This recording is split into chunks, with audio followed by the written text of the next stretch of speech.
इयत्ता 10वीतील तृतीयः पाठः सुक्तिसुधा कंठस्थीकरणार्थम।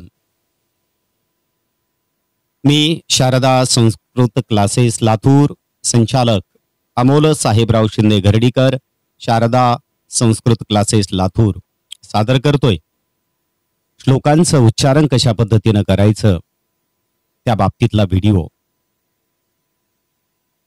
यातील प्रस्तावनेतला ही श्लोक अतिशय महत्त्वपूर्ण आहे।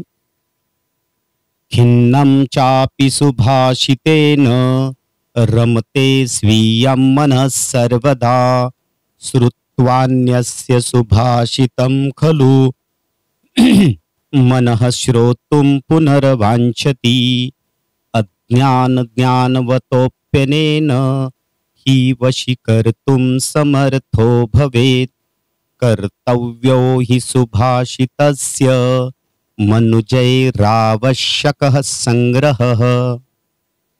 श्लोकांचं उच्चारण करत असताना म्हणजेच वाचन करत असताना तसेच लेखन करत असताना संधियुक्तच वाचन आणि लेखन करणं आवश्यक आहे।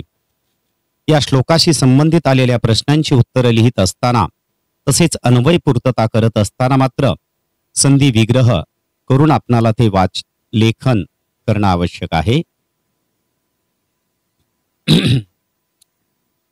विद्यानां नरस्य रूपमधिकं प्रच्छन्न गुप्तं धनं विद्या भोगकरी यशः सुखकरी विद्या गुरुनां गुरुः विद्या बंधुजनो विदेश गमने विद्या परं दैवतं विद्या राजसु पूज्यते न तु धनं विद्या विहीनः पशुः।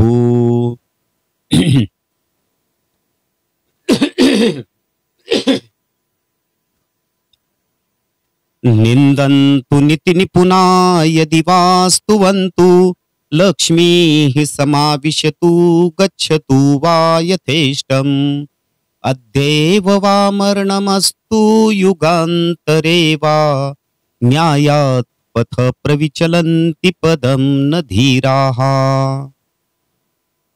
आत्मनो मुखदोषेण बध्यन्ते शुकसारिकाः बकास्तत्र न बध्यन्ते मौनं सर्वार्थसाधनम् रथस्येकं चक्रं भुजगैर्मिताः सप्ततूरगाः निरालम्बो मार्गश्चरणविकलः सारथीरपि रविर्याते वान्तं प्रतिदिनं पारस्य नभसः क्रिया सिद्धिः सत्वे भवति महतां नोपकरणे अल्पानामपि वस्तूनां संहतिः कार्यसाधिका तृणैर्गुणत्वमापन्नैर्बध्यन्ते तदन्तिनः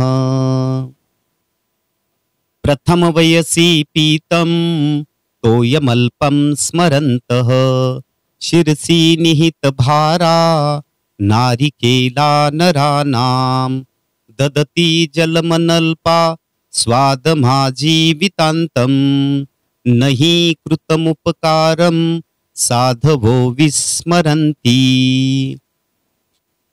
घटं भिन्द्यात् पटं छिन्द्यात् कुर्याद्रासवरोहणम् येन केन प्रकारेण प्रसिद्धः पुरुषो भवेत्। श्लोकांचं उच्चारण कशा पद्धतीनं करायचं पाठांतर तर करणं आवश्यकच आहे। शुद्ध उच्चारण कसं करायचं यासाठी हा व्हिडिओ आहे, पण श्लोकाचा भाषांतर संधिविग्रह प्रत्येक शब्दांचा अर्थ पाठाखाली आलेला भाषाभ्यास या संदर्भातले व्हिडिओही आपल्याला या शारदा संस्कृत क्लासेस यूट्यूबवर पाहावयास मिळणार आहेत।